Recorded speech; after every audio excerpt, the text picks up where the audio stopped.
الحمد لله رب العالمين، والصلاة والسلام على خاتم الأنبياء والمرسلين وعلى آله وصحبه ومن دعا بدعوته واهتدى بهديه إلى يوم الدين. السلام عليكم ورحمة الله. برزان خوش حان الله تفسير سورة القارعة بخزمتان بقمو بمبست رزامن دي خواهي قول وهوادان مئوي آزي السودي لور بقن إن شاء الله. أعوذ بالله من الشيطان الرجيم. بسم الله الرحمن الرحيم. القارعة ما القارعة وما أدراك ما القارعة يوم يكون الناس كالفراش المبثوث وتكون الجبال كالإهن المنفوش. مرحبا رزان أو سورة هلو كلنا وكيديالا بازل روج قيامت دكاتا كواخواي سبحانه وتعالى ليردا ناوي لنا القارعة. برد فرمي القارعة ما القارعة وات دبي قارعة سبي دبي أو روجت بتشي ويك بي القارعة ما القارعة واتتو دبي قارعة سبي بتشي ويك بي وما أدراك ما القارعة أتو توزاني أو روجتيا أو اللي ردا وكو لا تندين زي قاعد كج القرآن بيروس خواي جور سبحانه وتعالى كاتك وباز لروج قيامت دكاتن بوشي ويا بو أسلوبيك ويكم زهر قرآن بيروز لزمان عرب دا أوش تواريد نبو تنهال قرآن بيروز وكو أسلوبك تايبت بقرآن كوا كلام رب العالمين كاتك وباز لقوريي روج قيامت دكا تا وكو قوريي أو روجمان لو بديار بيخيتن هل أسلوب دا بوشي ويا خواي قرد فرميتن قارعتيا أتو توزاني قارعتيا كوا تشتيشي هنده قوري هرچند فكري ليبكيوا هرچند بخيال دا بروي برانبر با أو روجي كوا القارعة زور لوي قورت البرو توزاني القارعتيا مگر خوال بودرون كاتو القارعتيا بشيك لوصفي أو روجد لبو بكاتن هر وكل رو لسندين زي قايدك خواي قور كميك باسي أو روجة مالو دكا ديار للاني كلمة كوش بابن لان زمانوانيو القارعة وتقرع الشيء يقرعه قرعا قرع بمعنى الضرب دي وتليدان اشتيك بشتيشي ديكا ياخد بيك كوتني دوشتي رق بيكتري دنجيشي قوري اللي بباش كويتن كواتا وكزانان دفن القارعة أي التي تقرع القلوب بأهوالها واتا أو روجي كوا هندنا خوشة بأهوال مصيبتنا خوش يكان زهر بتندي لضلي إنسان لضلي إنسان داتن أو روجي كوا بنا خوشي بأهوال مصيبتكاني لضلي إنسان كان داتن بلا إتر أتسوزاني أو روجتيا تخواي يقول كم يقلا وصفي أو روجما لو دكا يوم يكون الناس كالفراش المبثوث بلا لو روجدا أو خلقتي لدي وكو بابولي براغندا بلاو دبنوا إتر وكو بابولا كخواي يقول لير دان شبهيني بابولا كالفراش المبثوث ديار وكو زانان دفرمون واتا كو دبيني أو كوملا بابولي أو كوملا بابولا وردي كوالا دوربالي روناتي و آقريك دا سورين و پرشو بلاوي زاري واشي دكونا ناوي إتر أو إنسان لو روجدا كالفراش المبثوث كواتا لپشيوي دا وكو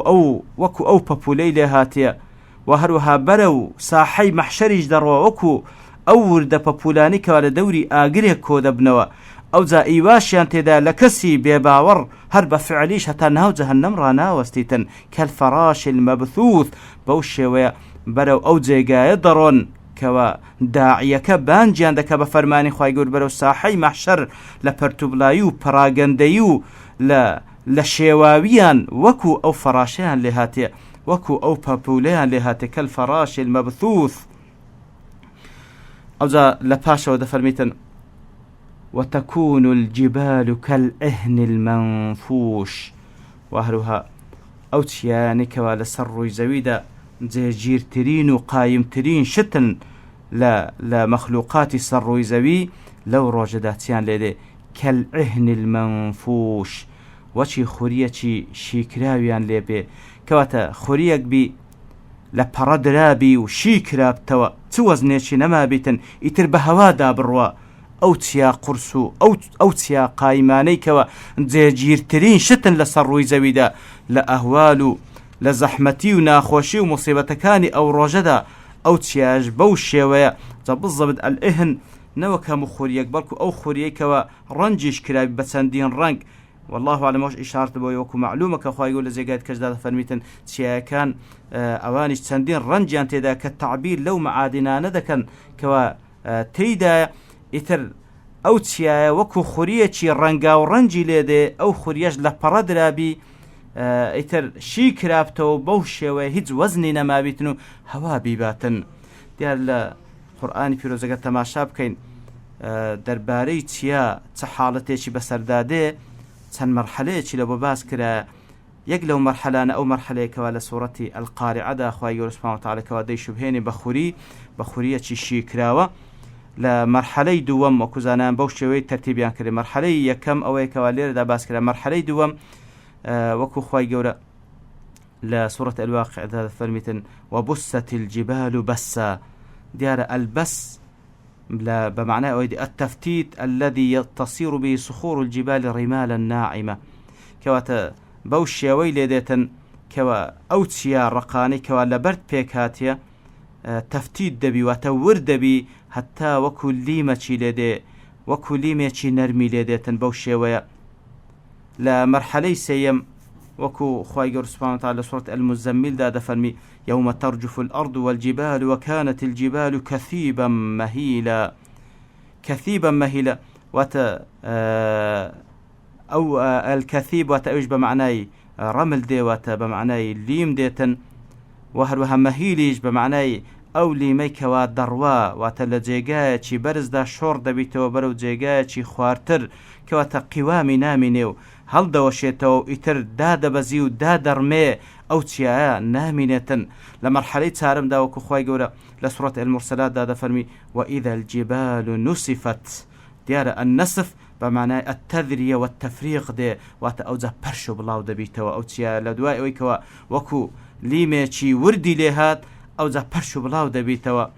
ئەوجا لە پاش ئەوە وەکو عینی لە سوورەتی واقعە فەرمووی فكانت هباء منبثا ئیتر بەو شێوەیە دەبیتە هەباء و کوبە دەبیتە وردە خۆڵێک و پەرش و بڵاو دەبیتەوە بە هەوادا لە مەرحەلەی پێنجەمیش وەکو خوای گەورە لە سوورەتی ئەنەبەدا دەفەرمی وسيرت الجبال فكانت سرابا بەڵ لە مەرحەلەی پێنجەم ئەوەیەکەوە دەهاژورێ و دەڕوێندرێ لە دوای ئەوەی کە ئەو شتانە بەسەرات ئیتر لە عاقبەتدا دەبیتە سەرابێک هەروەکو کو ئاو لە دووردا یان لە دووردا لە سەحرایەک بڕۆی جێگایەک وات لۆ بە دیارکەی کەوا ئاوە لە حەقەتش کە دەیگێ ئاو نییە ئیتر بەو شێوەیە وەکو سەرابی لێ دێتن لە مەرحەلەی شەشەمیش وكو خواي قول دفن ويسألونك عن الجبال فقل ينسفها ربي نسفا فيذرها قاعا صفصفا لا ترى فيها عوجا ولا أمتا يتر مرحلة أخيرة أوي كواتيا نامينة بلكو أو زاوية راز دبيتوا بهيت شويك برزياتي ونزميتي تدا نامينة بل أوزا لو رجدا فأما من ثقلت موازينه لو رجدا هر كسك ترازوی کردەوەکانی قورس بی کەواتە ئەوەی کەوا لە ڕۆژی قیامەتدا قیمەت و ئەوەی کەوا لە ڕۆژی قیامەتدا قیمەتی هەیە لە تەرازووی خوای گەورە ئەوەی قەدر و قیمەت و قورسایی هەیە تەنها چاکەکانە ئەوجا هەر کەسێک تای تەرازوەکەی قورس بی واتە چاکەی زۆر بی فهو في عيشة راضية ئەو کەسە لە ژیانێکی خۆشدا دەژێ لە گوزەرانێکی خۆشدا کەوا لێی ڕازیە لە گوزەرانێکی خۆشدا کەوا لێی ڕازیە لە گیانی دنیادا کاتێکەوە تەماشا دەکەیت هەر کەسێک لە هەر خۆشیەکەوە تێیدا بی طەبیعەتی ژیانی دنیاوە بە هیچ شێوەیەک مرتاح نی 100% ئەگەر ئەو ڕۆژ مرتاح بی دانی سبەینێ مرتاحی دانی ئێوارێ مشکلەکەت دێتە پێش گرفتێک دێتە پێش ئەو خۆشەی کە تێیدای لێت تێک دەدا و تاڵی دەکا بەڵام ئەو کەسەی کەوا لە بەهەشتدایە بە فەزلی خوای گەورە ئەو کەسەی کەوا لە بەهەشتدایە ئەو لە ژیانێکدا دەژێ ئیتر لێی ڕازیە لي رازية لبروي خوا لي رازية سبحانه وتعالى لنتيجة رازيبوني خوا أوج رزامندي بيدا بخشري بهمو شويق رازية وهند خوشيكاني بهشتي بيدا بخشري كوا وكو بخوي دلي حسبي زياتر مناوي وكو لسورة كهفش دفرميت لا يبغون عنها حولا بهيت شويق داواي گۆڕانکاری ناکاتن لەبەرەوەی لێ ڕازیە سەد لەو ژیانەدا لەبەرەوەی لەوەی خۆشتری بەدەست ناکەویتن لەبەرەوەی لێی وەڕەز نابیتن فهو في عيشة راضية أخوي يقول دبارينو أو من ببخشي بفضل رحمة خوي وأما من خفت موازينه بلام أو كسيكوا تاي تراز وكاني سوق بي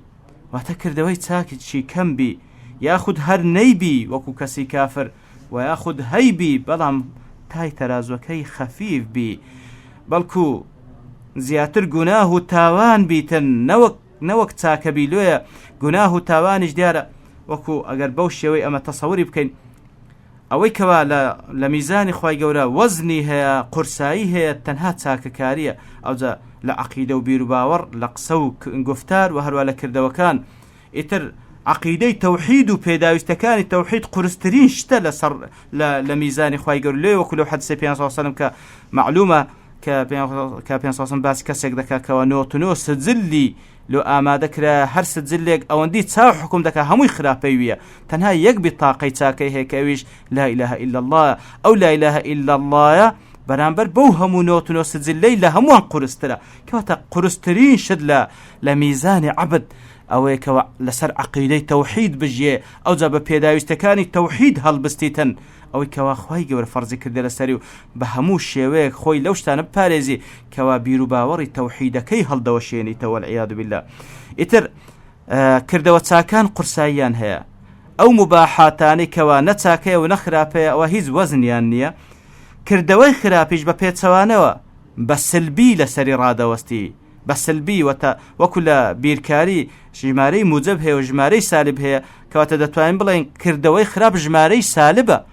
سالبة تاي ترازوي ديني تخواري لحد خوشي راي ناقري بلام كردوي تاق او موجبو بسري ديخي قرسي دكا واما من خفت موازينه اتركسي كوا تاي تراز وكاني خفيف بي وسوق بي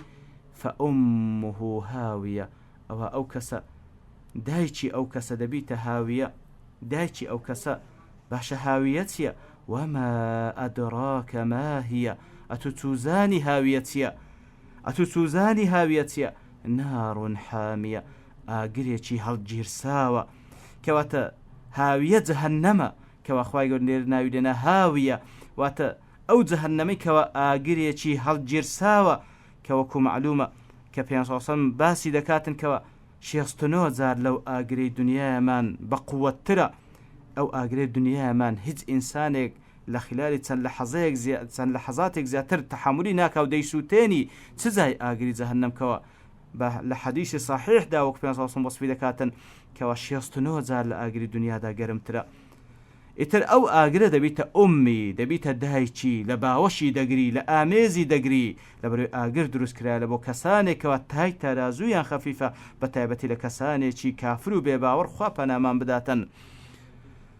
فأمه هاوية وزلير دا يكشد ما كباسب كان مسألة موازين ديار ميزان شتيشي ثابتة لعقيدة بيرو باوري مسلمانان كوا لروج قيامتي موازين نصب دكري ميزان نصب دكري لبو هر بنديق لو لحظاتانا شوك بيان صوص من حديث صحيح دا كاتي كوا دايك من عائشة لي دا برسيتن خوي لرازي بيتن كوا لتسحارتك يا رسول الله انقو هيج كسيكتان لبيرنا مني وهر كسيكتان خوي لبيرة تفرمي لتسن موقفك يقلو موقفاني كوا لديار ميزانك كي راوستا تاوري نتيجي